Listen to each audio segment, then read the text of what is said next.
Hello and welcome back to Talkin' Giants, presented by the Fanatics Sportsbook. Today is August 25th, 2026, and what Shaun and I are doing is one more final 53-man roster prediction show, especially at the back end of the roster. Oh boy, is it fascinating this year to see how all of this is going to play out. Do they carry 6, 7 wide receivers? Do the thing with your hands. Do they carry 8, 9, 10 offensive linemen? I had 10 offensive linemen in the spring. I think that's a little overkill now. How is special teams going to play an impact? All that kind of fun stuff. So we're going to do it one more final time. And I think a big thing is, at the time that we're recording this, I put out the Google sheet of all of you to fill out a 53-man roster with us. We have a very large, good data set of 443 responses of what fans think and what all of you think the Giants are going to do. Shaun, how are you doing, my friend? I'm doing great, Justin. I love this 53-man exercise. I got to look at exactly what I did the first time we did it, see what's changed. And it also reminded me that there's another point I want to bring up later on in the show that has not been discussed anywhere in this month of August about the Giants that I think is important to note. Okay. Well, you better make sure you don't forget that. No, I won't. There's so many things that I like, I want to talk about this, want to talk about that, and then I seemingly always forget it. Did you talk about it on the show today? WFM? No. It is as niche a Talking Giants point as there is. Great. So I did not bring it up. I love it. So just some updates for today. Malik Nabers shedded the red non-contact jersey, and he's out there running with everybody else, which is awesome. Yeah. And John Harbaugh essentially got one step closer to telling us Malik Nabers should be playing versus Dallas as well. When he met the media after practice, he said it's fair to connect the dots and assume he'll be ready for week 1, which I think is a great sign. And look, this is it, man. We've been through 2 weeks of the preseason, so I think any of us, if we wanted Malik Nabers to play in week 1, you started circling either this week or next week is that week to see that next jump of that much more. So seeing it on a Monday going into week 3 of the preseason, I mean, that is beyond a welcome sight, Justin. Yep. Even if it's a limited snap count basis against Dallas, because they have been, I think, between what they did with AT last year, which I know it's a different coaching staff, but there's still some people there. I do think, in terms of how they've treated their franchise players coming off of some major injuries, I think it's been a best-case scenario as of right now, knocking on wood still for Malik Nabers. And I've also really do appreciate how they treated both of their ramp-ups with being patient. And even last year, we were like, when is Andrew Thomas going to get back out there? He's been practicing for weeks. The ramp-up that both of these guys have had, I think it's made them feel better about themselves and their rehab processes. And I think it's hopefully going to be better for both of them in the long run. It was good for Thomas in the long run last year. Hopefully it's good for Malik Nabers in the long run, too. Absolutely. Cannot argue, cannot disagree. Yeah. Theo Johnson goes down at the end of practice today, kind of like the most significant injury that's coming from Monday, but Harbaugh said what after practice, Shaun? Again, I believe I just had this from Dan Duggan. He had a collision. Theo Johnson had a collision with Kayvon Thibodeau. He obviously slammed his helmet in frustration. He did walk off. It didn't even look like gingerly, according to reports. And John Harbaugh said after practice that he is not getting any indication that it is serious at all, and he believes Theo Johnson will be okay. So great. Why Theo had that kind of reaction? Maybe it was more frustration than it was injury. Who knows? Yeah. Some other players that were not spotted at practice. Hyatt continues to be out. Tanner Connor, who's had a good summer. Hold on. Real quickly, Justin, do you find it interesting that the Giants waived Ryan Miller but are keeping Jalen Hyatt, who just is not practicing ever? Maybe they hope that they get Hyatt on the practice squad. I don't know. Oh, how weird. Okay, but carry on. Yeah, Tanner Connor's had a good summer. Josh Ezeudu, Harbaugh confirmed that it's a day-to-day thing, that maybe he's hoping that he does play Friday versus the Jets, but he was not practicing today. Then you also had Braxton Berrios, Francis Moinoa, Jermaine Illuminor with the kind of like an unknown injury, Shelby Harris, Jack Kelly. They were all working on the side with trainers, and then Colton Hood did return to practice today. So that's all on the injury front. Yeah. And good news on Hood, because he's going to have to play some significant reps versus the Jets, you would think. Yeah, and I kind of want him to play well and string together some good snaps too, because I think he needs it for his summer. No doubt. The only other cleanup thing that we need to talk about stemming from last show is we had a whole segment of the show, and hey, we go live. We like to be first. That's kind of what we want to do as a show. Is hey, how can we be first and get out there and have the reaction, and take advantage of the moment because everybody wants to hear where everybody wants to talk about the game that they just watched, right? So part of the risk of going live and being first is we didn't have the exact reason why Braxton Berrios and Darnell Mooney and some other guys did not play. And we kind of took it a little too far, thinking, are those roster spots safe? Because especially if we didn't have confirmation, like during the game, before the game, of nothing. Turns out that Braxton Berrios is dealing with an injury, and Darnell Mooney was at his brother's wedding. I mean, it tilts the whole conversation. So I wanted you to forcefully wear an L. I said that because it meant that Slayton was in some sort of trouble. And I refused to do that. You did, and I clearly have to take that back. So I was wrong. We were all wrong. And look, I'm not blaming the beat for this because they're all great reporters, many of which have been guests on the show. Their employers, I know what it's like dealing with an employer, we all do, did not keep them there for the game, and therefore they all speculated on TV and had me enough believing, and you as well, that those two guys, by virtue of them not playing, meant they were more safe than we thought. That was a lot of reporters had that feeling, and as it turns out, it was completely justified reasons why both were out. I would add, I know this is not an original take, it's been everywhere. I still can't believe that Darnell Mooney's twin brother would get married during the preseason of the NFL. Like, that is wild to me. But nonetheless, very interesting. I do think it hurts Berrios more than Mooney, though, Justin, just from the standpoint of maybe he is fighting for a roster spot and not coming back out on Monday for a practice as well. I mean, that's a guy. I mean, we're talking about wide receiver 6. I know he was punt returner 1 in that first depth chart. Now suddenly my ire goes towards this Berrios safe. So we'll see. Yeah, because, I mean, let's just face it. If Braxton Berrios is not healthy, he is not in good enough standing on this roster to, all right, well, we're just going to hold your spot, buddy. Like, no, like, they will give that 6 wide receiver spot to Odell Beckham Jr. And, like, hell, you could even have, we'll have this conversation with the wide receivers, but you can even have the confidence that Deonte Banks and a guy like Devin Singletary, they could be the 2 kick returners. Calvin Austin could be the punt returner. And then there you go. There's no need for a Braxton Berrios. So, yeah, if he certainly is not healthy heading into 53-man cutdown day, or if they don't foresee that he's going to be healthy by the time the season starts, then yeah, this wide receiver 6 conversation, I think it vastly changes, because I think very much that 6 wide receiver spot is shaped around special teams, as I think it kind of should be. So, yep, absolutely. And we were going to obviously deep dive more of that when we give our 53s here. Yeah, for sure. Do you have anything else lead off before we get into the 53? I kind of want to hear this bold take that you have now. Well, don't get yourself too hyped up. I just believe it's something nobody's heard anywhere, and I think it's just a giant point that if you are a diehard fan, you'll be like, that's a good point, and nobody has discussed it yet. No. All right, you teased it. We have to hear it now. Well, can we start with the 53? Oh, okay. It ties into the 53. Point. Yeah, well, let's just say this. Justin, who are on your special teams 53? Or, I mean, are you including, like, the straight-up specialists, like kicker, punter, long snapper? I think that's what we should do. Let's just get those out of the way, and then, because it'll lead to my take, and then we could do the offense and defense. Why don't we start that way, unconventionally? Yeah, all right. So you want to start off with kicker? With just all of them. Give me who you got. Okay. So kicker, 93.5% of people, 414 responses out of 443, say that Dominic Zvada is going to win, and then only 8.1% say Ben Sauls. Man, how the tides have changed since the spring, right? I think Zvada has really won the job. I also have Zvada as well. I have Zvada as well, though I would be very interested to see if a team is willing to trade for Ben Sauls. He's perfect in his NFL career. Yeah, I think they very much should. He's also been perfect through the preseason as well. Yep. So, punter and long snapper. Well, punter Jordan Stout, I'm going to go with 100%. And they only have one each. So, Jordan Stout and Ben Mann.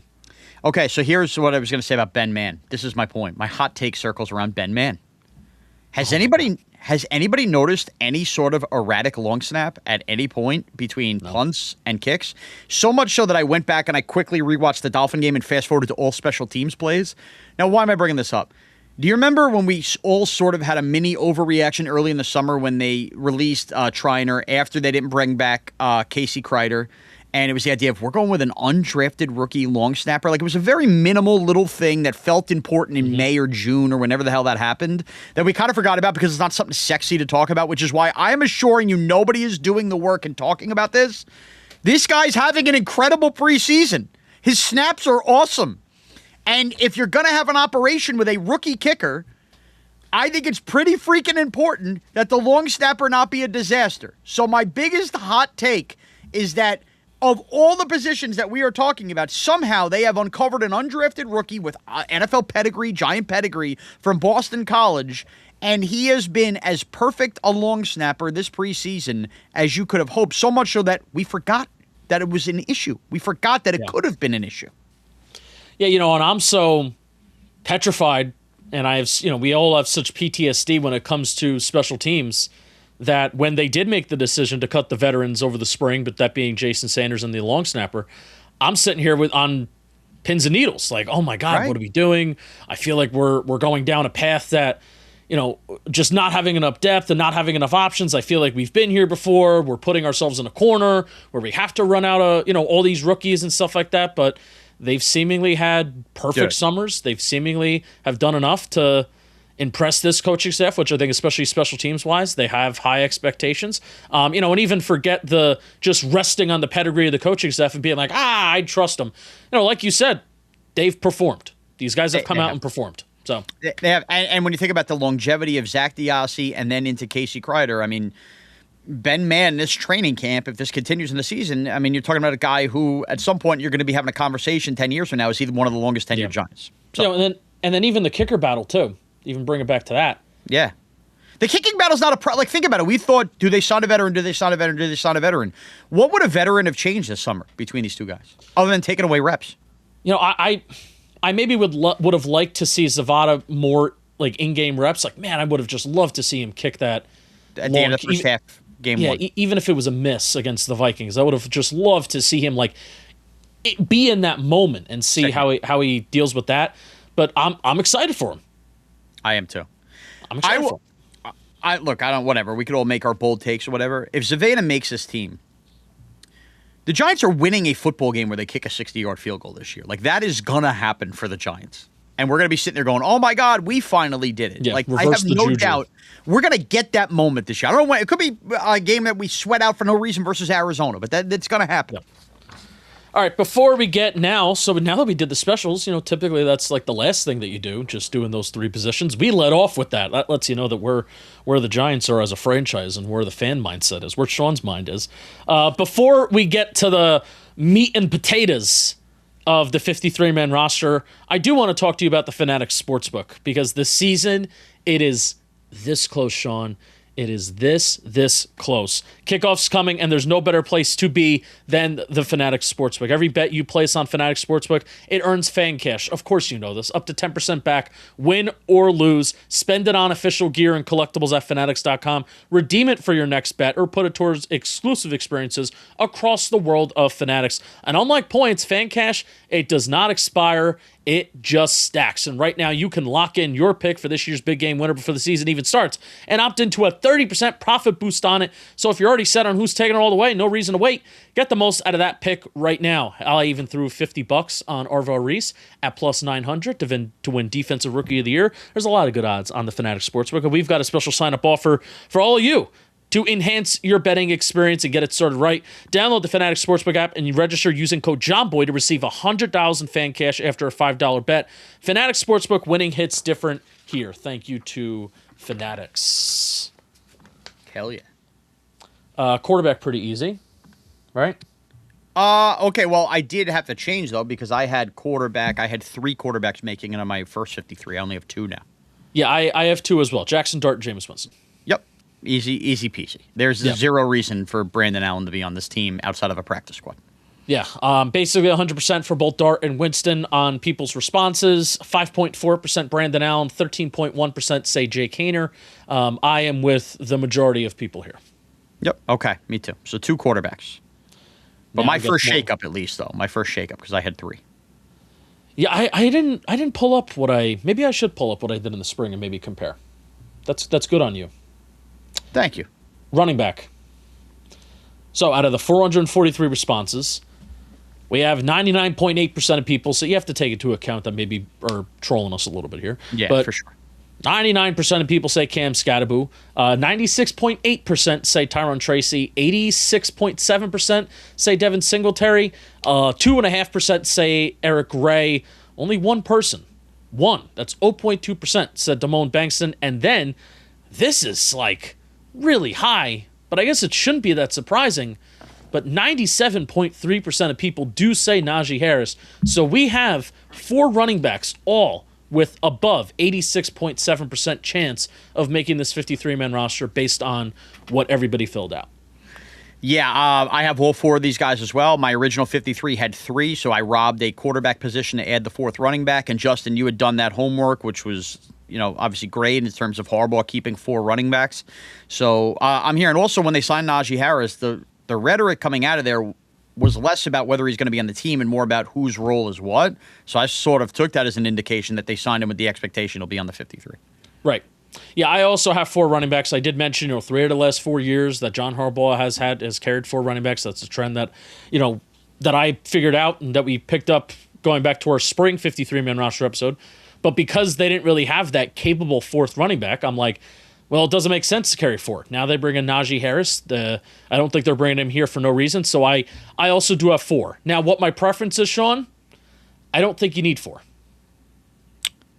You probably don't, but I think they also carry 4 knowing, let's just see the way Scadaboo runs, injury could pop up. And Tyrone Tracy's been banged up in his career as well. And Najee Harris is coming off an Achilles. So I think when you consider 3 of those guys, and the 4th one being Devin Singletary, 3 of those guys, you at least have to have some pause with injury. I think 4 does make sense because you almost feel like you're going to be playing with 3 at any given week. Do you think there's any chance? I know this would be crazy if they do it because he has been practicing and kind of ramping up. Do you think there's any chance that they put Najee Harris on like a list to start the year? Like an IR? Something. Just remember, they could, but you still have to make the initial 53 before they put you on that list. Right, okay. That's important. We should actually talk about that real quickly. Remember this, because I'm reminded this every year. You can go on injured reserve and only miss 3 games and be activated. Like, those rules have completely changed from when they were 10 years ago. But every single player, which is why PUP is important. This is why when Malik Nabers did not start on the PUP list, it was worth noting. They couldn't just throw him on IR and keep 54 guys on the roster. You have to have your initial 53 submitted, and then you can allocate guys to IR and bring back certain guys you cut, which is where, like, if they want to do that, Justin, and they want to keep somebody else that they're afraid of being claimed, they could play the game where they waive Ben Mann and say, just sit tight, let's put this guy on IR, and now we re-sign you as the long snapper, like play the long snapper game or whatever they want to do with that extra spot. Which they have done the roster. Like, Timon Fox would always be the guy that would be Yep. He'd be the sacrificial lamb where he's cut, they bring him back. Yeah. But they could do that with Najee Harris, but he would still have to make the initial 53 and then, like, have him miss the first 3 games. Remember Jakob Johnson, the fullback that they signed? Like, oh, wow, the Giants finally have a fullback. And then they would sign him, then they would cut him, then they would sign him, they would cut him. So they would do a lot of roster gymnastics. So that stuff is coming. That's a great point. Fullback. Obviously, I mean, I'll count this in the tight ends, but Patrick Ricard. Yeah, clearly. Patrick Ricard. I'm still confused why they signed Grant Finley, to be completely frank with you. I mean, you're not going to play Patrick Ricard for 4 quarters, and you also do want to run your offense. So that was why it was just to give a guy looks and run the preseason fullback offense. Yeah. I do that. I didn't play. It's just funny because we talk about offenses and defenses running very vanilla, not like all the real stuff in preseason games. So that's why I thought, to me, that didn't matter as much. But all right, I buy what you sell. No, I mean, I think they're, their core plays are with a fullback in this offense. So I think they're gonna, whether it's Patrick Ricard or whether it's another fullback. Who, by the way, I think Grant Finley. I mean, everybody on that line had like a good game. Everybody had a good game, but I thought Grant Finley in particular looked pretty comfortable as a fullback too. So, and I guess if an injury happened to Ricard and Finley was on somebody else's practice squad or whatever, you could sign him back and he knows the book or whatever. That makes sense. Wide receiver. Okay. 100% of people have Malik Nabers making it. 93.9% have Darius Slayton making it. 97.1% have Calvin Austin making it. 89.4% have Darnell Mooney making it. 100% for Malachi Fields. 89.6% of people have Odell Beckham Jr. making it. 70.4% Braxton Berrios. And then everybody else is below 10. Dalen Cambry's at 8.4%. Jalen Hyatt's less than 2%. Isaiah Hyatt? Come on. Isaiah Hodgins at 3.8%. Xavier Gibson at 0.7%. Okay. How many did you keep? I have 6. Ravens have carried 6 wide receivers each of the last 3 years. I have 6, but Like for most of this morning and this afternoon, Shaun, I had 52 guys on my roster. So I had the option to carry 7. I just didn't see the need. Okay. I went 6 as well, and I leaned on a conversation we had about Beckham and applied it elsewhere. I have Nabers, I have Fields, Austin, Slayton, Mooney. We all have those 5. You have those 5? Yeah, the big 5. Yep. The big 5. And, of course, we're not taking into account the Texans already traded for Butte from the Patriots, so I'm not taking into account a trade here. I'm just going with my assumption. I did have Odell Beckham Jr. as my 6th receiver, and I did not have Braxton Berrios on the team. My thinking now being with this injury to Berrios, especially missing on Monday, I think these are costing him valuable reps. But also, if I brought up on Saturday's show the idea of Odell Beckham Jr. being cut and going to a practice squad and accepting that role, why would I not apply the same logic to Braxton Berrios and also understand that with that elevation game, you want him for a punt returner for 3 games in the first half of the year, you could do that, and then if an injury pops up, sign him to the active roster. So I'm keeping 6 with Beckham, but I'm going with what I thought could happen with Beckham with the practice squad with Berrios. I think he remains on a Giant practice squad. And by the way, Dalen Cambry, I think, will be on the practice squad as well. Yeah. Yeah. You know what's funny? What? I forgot that I have a document here, and I honestly forgot who I put as my 6th. And this morning, I thought I highlighted Braxton Berrios. I highlighted Odell Beckham Jr. So you put Odell. I have Odell. Okay, so you don't have Berrios. But you could see a world that I'm talking about with Berrios, can't you, for this team where he's a Giant, but he's just not on the 53. Yeah, and also, if he's healthy and they view him as that much of an advantage at a returner, then guess what? He should be the punt returner. He should be the kick returner on this team. If he's that much of an advantage, we just haven't seen him in that capacity, Shaun. Yeah, no doubt. And I can't keep a guy just to return punts when Calvin Austin is on the team. Right. And at this point, forget kick returner. Like, I'm confident with Deonte Banks is going to be back there, and if you're going to carry 4 running backs, put Devin Singletary back there. Can I also throw something crazy at you too? Maybe this is crazy. What's to stop the Giants in a pinch in a game if Calvin Austin got hurt from having Odell Beckham Jr. catch punts? He's done it in his career. We've seen veterans go back and do this a lot. Yeah, if he just catches punts and doesn't really... For all the talk that he doesn't participate in specials, he can't be the backup punt returner on the team? Yeah, I guess he can. I know they haven't seen it much, but there's been no reason to see it. When you get to the 53, you could. I wonder when the last time he's even done it. Yeah, but Justin, I mean, think about it, even like the most random things. Like, we're talking about a franchise that once had a Dory Jackson returning punts for no reason. You know what I mean? And the reason why they did that is because he did it at USC, and exactly. He might have done it a little bit. In exactly. Beckham at least has done it. You need a veteran to catch a punt. He could do that in a pinch. Yeah.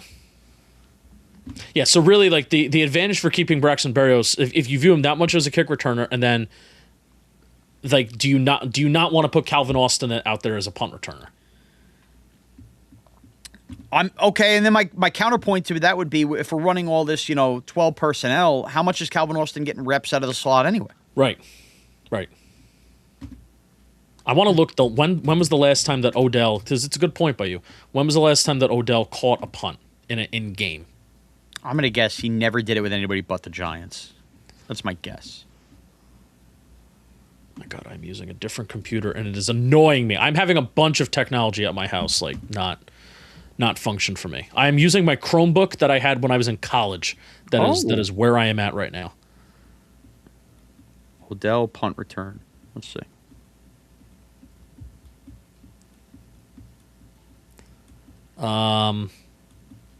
Still loading. Jeff, I'm gonna have you cut this to make it just. It looks like 2018. Which he was a Giant. Yep. I have 0. Oh no, hold on. No, he did it in 2019 he had one. Brown, -6 yards. He had one punt return for -6 yards in 2019. So there you go. All right. So it's been a while.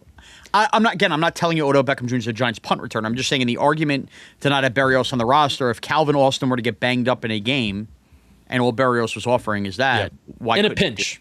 In a pinch. That's all. Yeah. In a pinch. I still do think that, like, I don't think Odell has done enough this summer to really earn that roster spot, though. So I struggle with that. he hasn't done enough in terms of like just catches in the preseason. But, I mean, if Harbaugh's just going based on the tape and the idea is getting open and all this, I mean, this is where wide receivers, if the quarterback's not unloading the ball, like Beckham got killed by Brandon Allen in that first game. But he has to catch that touchdown. Right. But are we analyzing? We're not analyzing Isaiah Hodgins like we're analyzing Odell Beckham Jr. So Isaiah Hodgins could be having a great summer for all we know getting open, but nobody really cares. Justin, it's a great point. I guess my point would be, unless you're going to tell me Dalen Cambry, tell me the other wide receiver that absolutely has shown he should be wide receiver 6. Because I could have an argument about Cambry. You tell me that's the route they're going, I'm fine with it. But like for all the talk about Berrios, what the hell has he shown? I mean, besides early in camp. Berrios did show out. All right, he was a slot eating against the backup slot corner. Most veteran slots do that. Which it's easy for these, Gunner would eat. Yes. Every summer too. Yeah. Yeah. And I look, I have no skin in the game. I think it's a cool story with Odell. I totally get football reasons not having it, but if you're going to give me anybody else but him at wide receiver 6, I'd ask the same question. Like, what has he done to show me that? But at the end of the day, like, we both have him. We do. You know what I mean? We both have him. My only caveat being Braxton Berrios healthy, and I haven't seen Braxton Berrios return kicks. So if they legitimately view Braxton Berrios as this clear-cut kick returner 1 or kick returner with Deonte Banks and then clear punt returner 1, then Braxton Berrios should make the team because that is a more valuable role than wide receiver 6, only Odell. Yep. So. Yes. Okay. Yes. All right, but I have Odell making it for now. Okay, and so do 89% of people. Tight end. Pretty easy conversation. Yeah, obviously Isaiah Likely, who I'm assuming got 100%. Isaiah Likely 100%. Theo Johnson 99.8%. Chris Manhertz 89.2%. Thomas Fidone 21.4%. And Tanner Conner got two votes. Look, when the Giants are carrying a fullback as they are, unfortunately that just becomes a numbers game for guys like Tanner Conner and Thomas Fidone. And the Giants did have a little bit of a leadership council announced today, which they had 8 guys on it, I believe, including both quarterbacks, Jameis Winston and Jackson Dart. But one interesting name on there, Andrew Thomas, was also on there. The other interesting name is Chris Manhertz. And John Harbaugh apparently is going to name game day captains, that those will technically be the team captains, but these are the 8 quote-unquote leaders. Mm-hmm. So it's a little different than what we're previously used to. So for Chris Manhertz to be voted as one of the 8 leaders on this team, I'm sorry, but even if there was a thought, hey, you think there's any shot Fidone could jump a Manhertz and, get rid of the blocking tight end, Chris Manhertz, I think, all but solidified our minds that he's 1,000% on this team if he's already been voted one of the 8 leaders on the team. Dart, Jameis, Manhertz, A.T., Andrew Thomas, Brian Burns, Tremaine Edmonds, Javon Holland, and Jordan Stout as the 8 leader. I mean, I think even Judge did like a leadership council too, but they still were all captains too. It's weird. We'll find out when the guys wear the C's. I do like the idea of both quarterbacks having a C. It's always weird when if you're like the young quarterback that's eventually going to take over when you're not wearing the C. Like last year, Russell Wilson being a captain and Dart not was just kind of weird. So I'm cool with that. But yeah. I just think I always thought Manhertz was on the team anyway, but there were some people murmuring and wondering, really, could they go Fidone over Manhertz? Like that all got squashed today when we find out Chris Manhertz is one of the leaders on the team here. Yeah. John Harbaugh and the Ravens have carried 3 tight ends each of the last 3 years. You mentioned, it's a great point, that they're probably going to use Patrick Ricard in line a decent amount. That usage was really up with Todd Monken, and I like that. I like that as a way to get Ricard on the field more. Under Greg Roman, his inline usage was down from what Monken did, so I hope Roman does kind of borrow some of that from Todd Monken. But you got to think, I think Greg Roman, the Giants offense, Matt Nagy, they're going to use Ricard more as a fullback than what Todd Monken did. So I think it's Ricard's going to be on the field a lot regardless. Doesn't matter. As long as we're doing, I know we're going to do the O-line in a second. Also, F the Browns for a second. This whole Deshaun Watson, Shedeur Sanders thing is just being mishandled. And you know that Todd Monken is in over his head as a head coach, and he's probably going to be one and done when this thing collapses. And the fact that the Giants basically had to pause a year to get the offensive coordinator they wanted so Cleveland could just throw a guy to the Wolves instead of naming Jim Schwartz their coach. Man, F the Browns. Because, we could have just had a seamless Todd Monken transition here for the Giants. Yeah, that would have been sick. I even wonder if that was even his choice. Monken or Harbaugh? Monken. But about Deshaun? No, it sounds like an ownership call. They're paying him a lot of money to go out there and play. Yeah, what up? Oh, it was that had to be the worst, not only contract, but they gave up so much. Yep. I mean, they literally let the Houston Texans build like a legit contender because of it. Crazy. It's crazy. Now, again, I don't blame the Browns. You're the Browns. You never have a quarterback. You're basically a running joke. You never have a quarterback. I totally get why they did it, but man, that thing couldn't have turned out any worse. All right, so we've been in lockstep so far. It's almost uneventful, but fun. This is where it gets a little bit more interesting. You could argue wide receivers interesting, but only one spot with wide receivers interesting. Yeah. The O-line is the group that I'm most fascinated to see how it plays out. I carry 10 offensive linemen in my 53-man roster exercise in the spring. I think it's a little overkill. I don't think you need 10. Even though I now am suddenly liking the names. Like I'm somehow warming up to Josh Ezeudu possibly being on this roster more than I was a couple months ago. So the Ravens carry 9 offensive linemen in 2025. They did carry 10 in 2024 heading into September. They carry 9 in 2023 and 10 in 2022. So even though 10 may be overkill, they have carried 10. 2 of the last 4 years, the Ravens have carried 10, at least initially going into September. How about that? I did not realize that. Okay. So it's not out of the question. It's not. I don't know. But we'll play the game on what you would take off to add a 10. Are you going back to the well in 10? You said no, right? I am not. I am reducing it down to 9. I have 9 as well. So okay. Either way, we'll go through the whole roster and we'll look back. Because put a pin in this, whether it would be worth keeping a 10th. A.T. Runyon, JMS, Francis Mominoa, Luminor, Marcus Bowe, and J.C. Davis as 7. Yeah, I have those 7 as well, obviously. Who are your final 2? Okay, I can't believe this because I basically feel like it was a week ago in the show. I badmouthed him because of old knees, but I'm putting Lucas Patrick back on the roster. Yeah, me too. He'll be the backup center, though. I wouldn't be stunned if Hudson, if you flip the 2 out, they're going to keep a backup center, especially with John Michael Schmitz's concussion history. They're not going to screw around with a guard taking snaps on the fly. I believe it will be Lucas Patrick, and hold your breath and hope he's healthy. Then my 9th, how do I not put Aaron Stinney? He started the game. Yeah. He started the game next to the other 2 starters in Runyon and John Michael Schmitz. So for all the talk about Ezeudu at practice, the fact that they put Stinney right there tells me he's ahead. And I do think that even like the minor injury here for Ezeudu, man, you better get out there and play your ass off. I could see him making the team, but it feels like Ezeudu has potential. Either somebody else picks him up or the Giants slot him on the practice squad, to me. Harbaugh also said in his post-game presser the following day on Zoom, was talking about Josh Ezeudu, and they even asked, like, oh, you finally put him, Dunleavy asked him, hey, you finally put him at guard. That's been like an internal discourse here for the last couple of years. And Harbaugh kind of gave a wry smile. And he said, yeah, we did actually put him back out at tackle in the second half. So we do view him as a positional flex, with positional flexibility, even though, we gave him a compliment, like, hey, are they gonna start cutting down on that term positional flexibility? And I think for backups, they probably see value in it. And sure, like, that's something that I can understand. Like, why? Let's not cross-train guys that we view as starters or guys that we view as with substantial futures on this team. Let's not mess around and cross-train and do all this stuff and not have like this vision and a plan for a guy at like a singular spot. So I guess for Josh Ezeudu and where he is at this stage of his career, cool. Harbaugh basically did say that he's limited to the right side. Like they only view him. Right? They only view him as a right guard, and they only view him as a right tackle at this point, which... And it can't be good because Stinney's going to give you both guard flexibility spots, and they very clearly, I think, are trending towards... Like, if Andrew Thomas got hurt in the Week 2 game, I mean, are they putting J.C. Davis out there at left tackle and keeping Marcus Bowe only as your right tackle? Like, yeah, I don't know. I think I would still lean Bowe or I would too.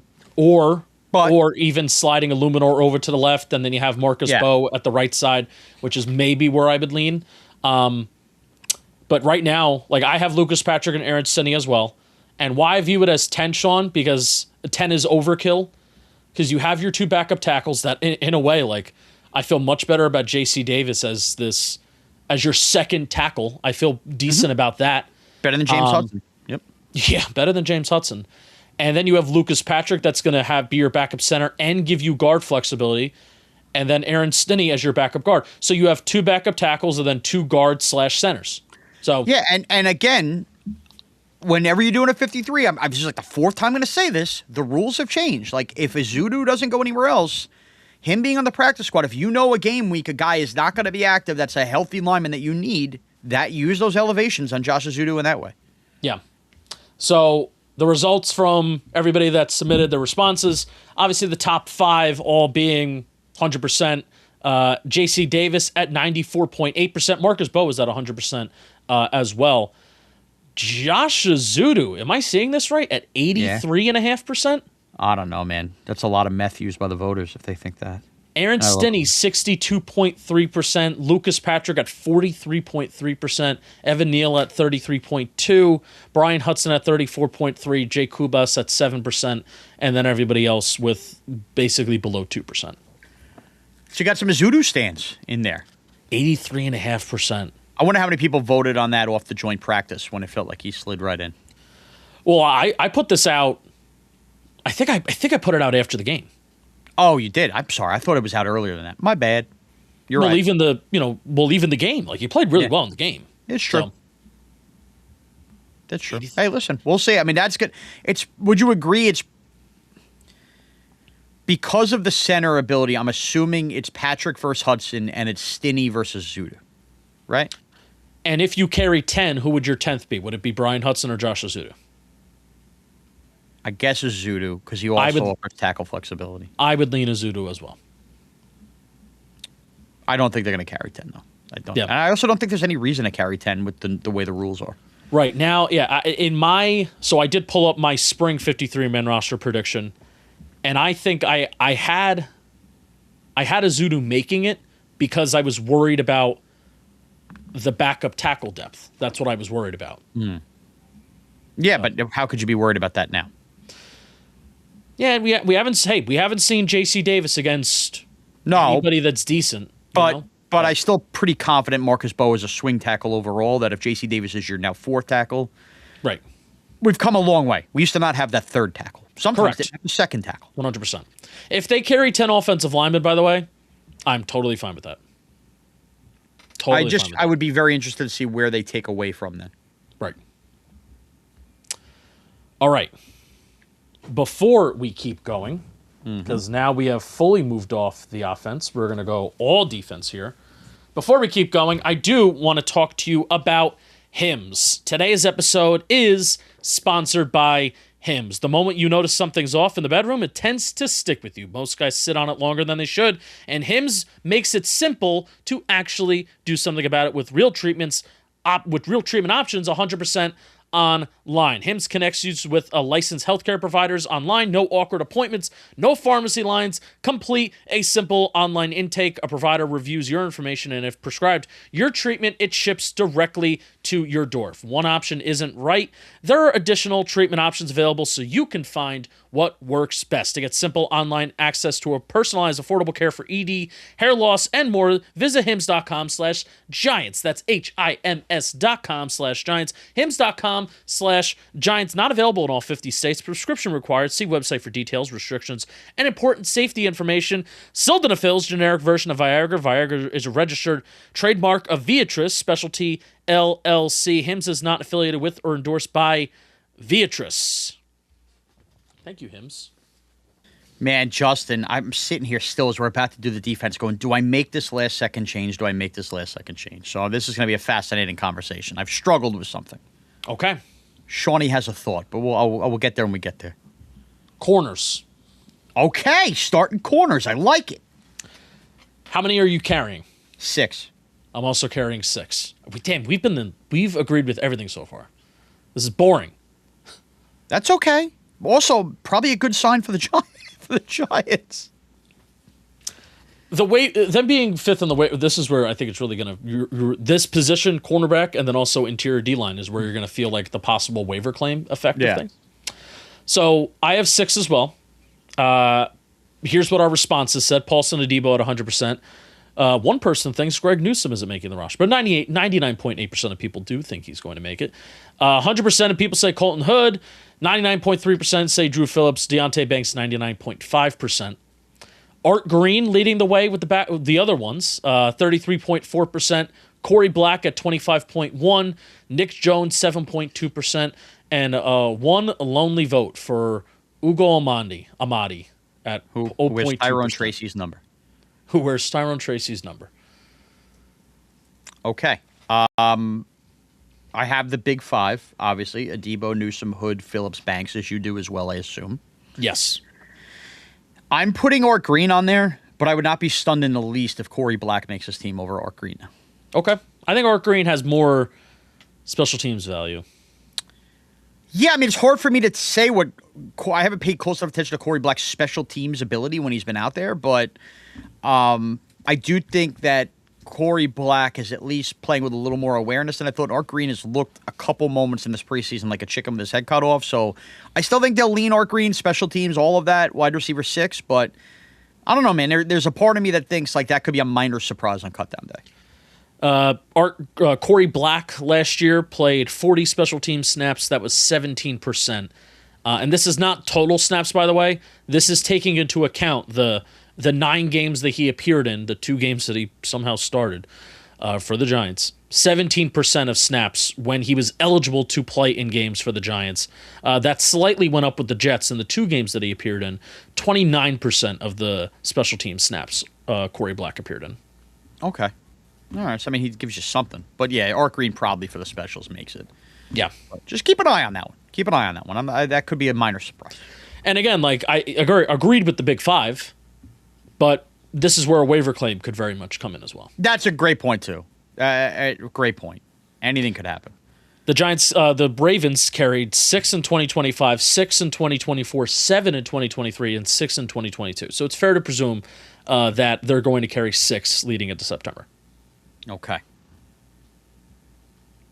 Yes, but I agree. I had Art Green. Did you have Corey Black? No, I had Art Green. I said, okay. But I wouldn't be surprised. Like, if this is one I get wrong, it wouldn't shock me. Yeah. All right, we're in lockstep. This is crazy. We got to be not in lockstep at some point here. And I think it may be here. All right. What do we got? Safeties. Okay. This is part of my conundrum. And this is the exact room that I had my conundrum too, because we're going to do last 3, like first 3 in, last 3 out. When I tell you I had 52 guys and I felt confident about the 52 guys, this is where my 53rd came from. Okay, so my 53rd, I guess, is also coming from here, and I want to switch it so badly, but I'm going to stick with my instinct. I kept 5, but my gut feeling tells me we're going to get to the 53 and they're going to keep 4. I also have 5. And obviously the big 4 being Holland, Nubin, Washington, Pinnock. Yep. And then did we both keep Elijah Campbell? I kept Elijah Campbell. He was my 53rd man on the roster. This is where I wanted to carry 10 offensive linemen, but it felt overkill. This is where for whatever reason, Shaun, the Giants are carrying a fullback. I guess they're not carrying 3 quarterbacks. The Giants carrying a fullback and 4 running backs, and I still found, for whatever reason, oh my God, I have room. I still have another name that we can carry a 10th lineman, we can carry a 7th receiver, or a 4th tight end, something. I was very surprised that after all this, I thought Najee Harris was just going to push this over the edge, that I was going to have one really difficult cut. I had 52 guys comfortable, and then that 53rd spot, I'm kind of it can kind of go anywhere, and I'm all right with that. Yes. I don't want to spoil too much because my other position would be on defense, not the 10th offensive lineman, to get rid of Elijah Campbell.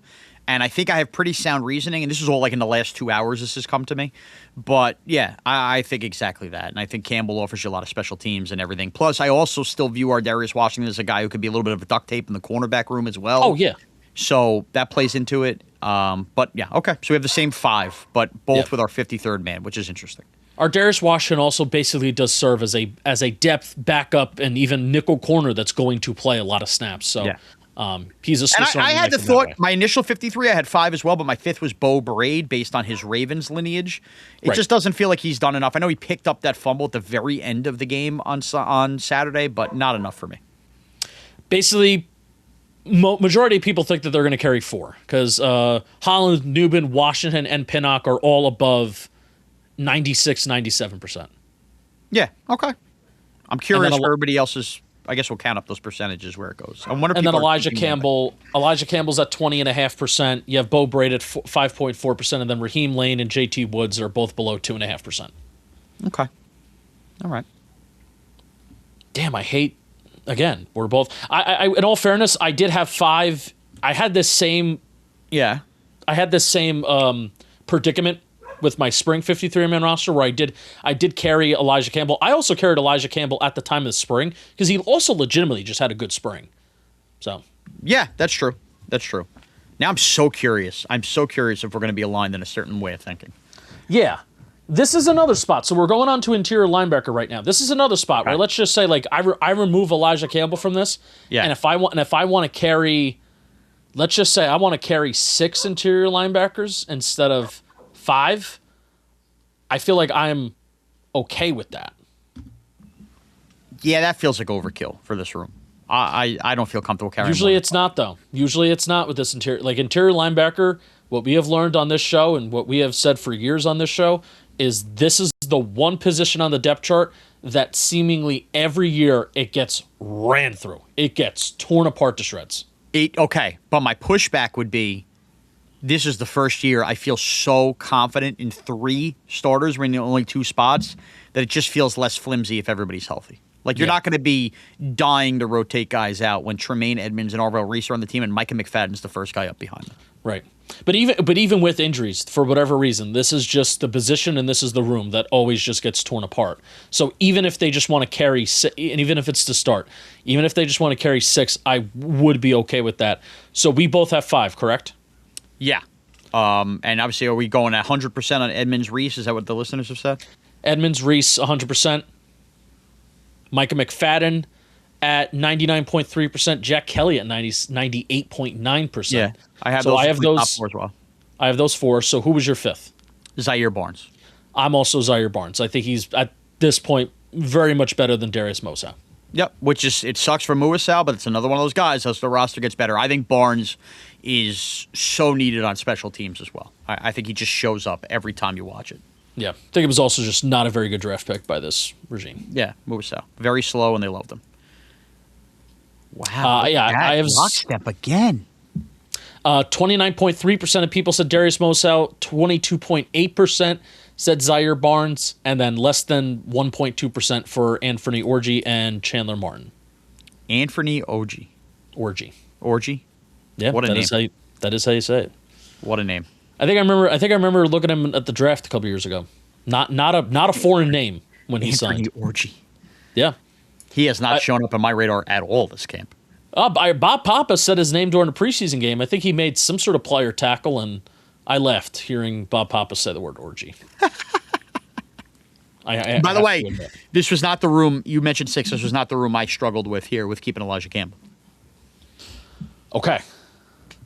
So then let's go to the edge room. Thank you. Brian Burns, Abdul Carter, Kayvon Thibodeau, and Chauncey Golston all receiving north of 96% of the votes. But there are guys in here that have had like good summers. Like Trace Ford has had a good summer and he's had a good camp. Now the interesting thing about Chauncey Golston is that Chauncey Golston is now having this positional flexibility with kind of going to the inside a good amount. So do the Giants technically carry 5 edge rushers with the intention of Chauncey Golston playing both outside and in? I still carried 4. All right, I carried 4, but you nailed it, Justin. This was the thought that came to me after I'd already, emailed my 53 over to, Talking Giants headquarters. I said to myself, not for nothing, the emergence of Chauncey Golston seemingly starting on the interior of the defensive line, I think might say more about what they decide to do in the edge room than the interior of the defensive line room. What I mean by that is you still list him as an edge, but do you feel more comfortable not wanting to lose needing him on the interior because, you have a game in the middle of a game where, whatever reason, Burns and Carter maybe get a little nicked up in it, and it's Cave on there. I think Caleb Murphy has a shot to make the team as the 53rd guy here, even over Trace Ford. I know Ford has played well, but you see what Murphy also brings on special teams as well. He obviously had the big pop on forcing the fumble on that muff punt to end the game. I like when weighing this, do they really need the fifth safety if you're going to need to lean on Golston on the interior? And does Caleb Murphy, because everything he offers on specials, actually make more sense to carry as a fifth edge?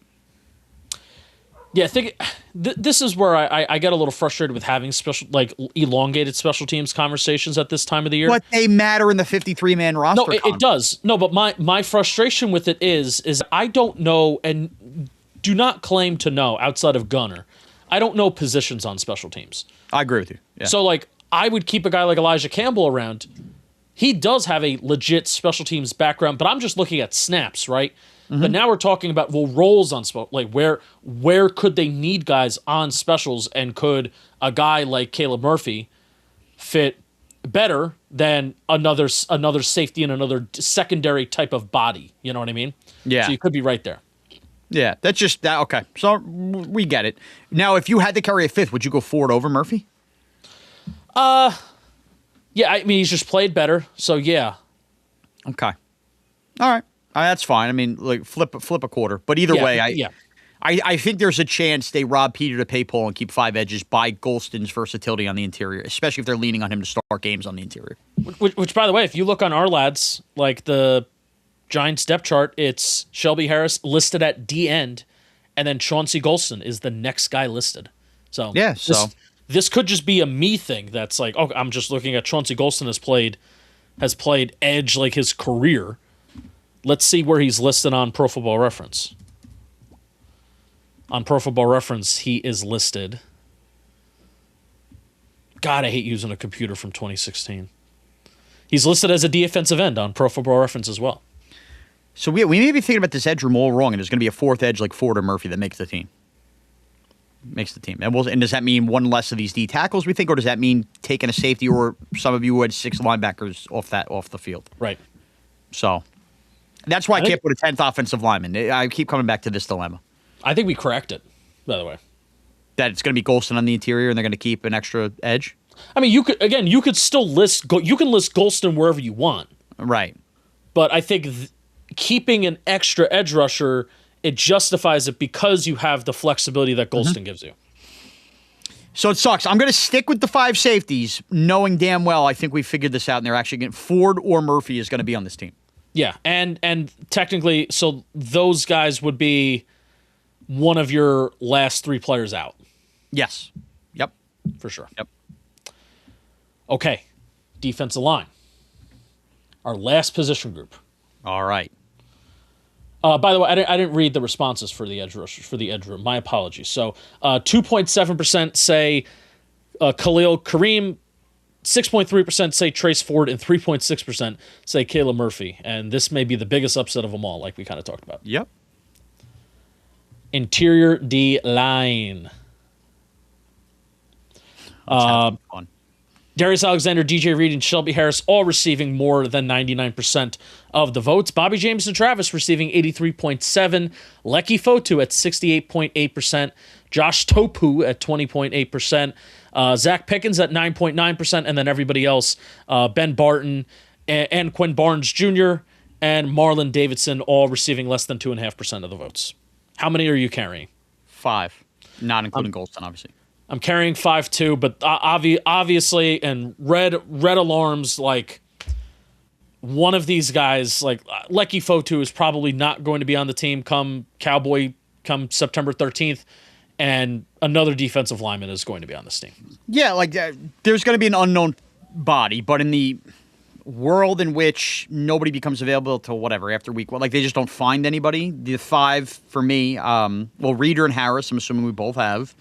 Yes. Darius Alexander, I mean, I don't know what you do with him if he's not on the team. Is that a surprise? I doubt it. Maybe he gets cut if you find the right free agent you keep Fotu. Is that possible? Maybe. No, I don't think because of the pass rush ability? Well, no, I also don't think this front office would, no, we're not cutting a former third-round pick. New regime. Even with Joe Shane. It's a new regime. Also, they kind of need bodies, so I'm not. That's true. I don't think they are either. I'm just trying to find what scares me here. So I have those three. I have Lecky Fotu as a fourth, and obviously I have Bobby, Jamison, Travis. But like I've come back to, is there a world where you have Bobby, Jamison, Travis make the initial 53?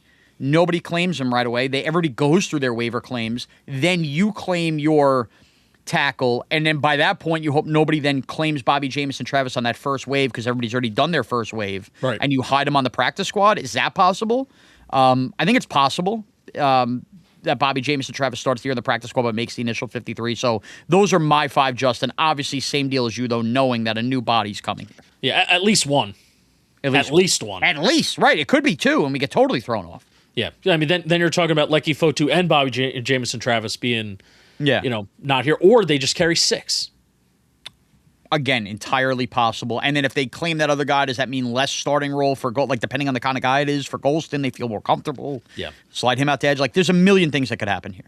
But I'm with you with 5, and I have those 5. Darius Alexander, DJ Reader, Shelby Harris, Lecky Fotu, Bobby Jamison, Travis, especially putting red circle around Lecky Fotu, probably being that I'm disappointed in him, by the way, but probably being that Lecky Fotu is the one that's going to be out if there is going to be a guy that is out.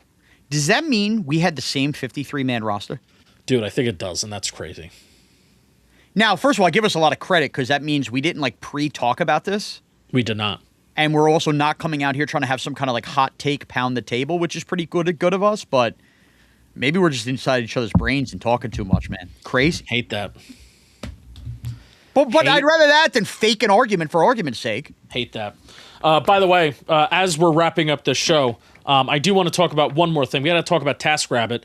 Football season is right around the corner, and if there's anything that needs to get done around the house before game day starts, the clock is ticking. And I'll tell you what, I had TaskRabbit I've talked about this experience before, where my sister has autism. She lives in a group home in Middlesex, New Jersey. And I had TaskRabbit come hey, I need some furniture. I'm too busy with work. It was the middle of football season. I couldn't take a weekend because football's on. And I'm like, I have really, really one day a week that I really kind of get off. And it was a Saturday. And it's well, I want to hang out with my sister. I want to, pick her up. We're going to go to lunch. But furniture needed to be built. She needed a new piece of furniture. So I had a tasker go to her house, build it all up. It was so easy. It was so nice. It was so convenient, and it was great. And TaskRabbit, it makes it easy to hire a tasker in your area for mounting, home repairs, furniture, assembly, yard work, and more. Search by cost, skill set, availability, and past client reviews so you know exactly who's showing up. When life happens, your to-do list grows. Get ahead of it now and get $15 off your first task at TaskRabbit.com or on the TaskRabbit app using promo code GIANTS. Taskers book up fast, especially for same-day tasks. So book trusted home help today. That's $15 off your first task using our promo code GIANTS with the TaskRabbit app or at TaskRabbit.com. Thank you to TaskRabbit. Yeah, so we had the same 53. Good times. Good times, Justin. Now the question is, will we be right? Probably not. Very much Probably, not. I think based on that edge conversation, we won't be. Who knows? They'll probably claim a wide receiver. Oh. Yeah, watch that. Exactly. They'll probably claim a tight end. Oh, wow. It'll be something randomized. Absolutely. Two corners out of nowhere. Ooh. All right. We will not be live on Thursday. We've been trying to go. I've kind of liked the pregame. The pregame live streams that we've done Thursday afternoons to kind of replace the Friday eps. But instead, Shaun and we are going to record Wednesday afternoon because I know you're back to work and you got a million things going on. I'm going to a Met game Thursday night, to be honest. Oh, that's right. You're going to a Met game. Okay. How Where else would you rather be? Joyous. I'm sitting in the Cadillac Club inside the right field wall with free food. So okay. Yeah, so Shaun and we're going to be recording Wednesday, probably afternoon for a Thursday release. I think we're going to try and get a guest on. That's my intention. We're going to try and get one more guest on to get one more final preview before cut down day. And there's not really a lot to preview for a preseason. We really haven't been really previewing the preseason games anyway. So no. I think though we'll do a lot of previewing who's fighting for their lives off of this 53. Yeah, and a couple for sure. Games we'll talk about. All right, appreciate you all listening as always. We will see you on Thursday. Let's go Giants. It starts today! Let's go Giants! We bleed blue!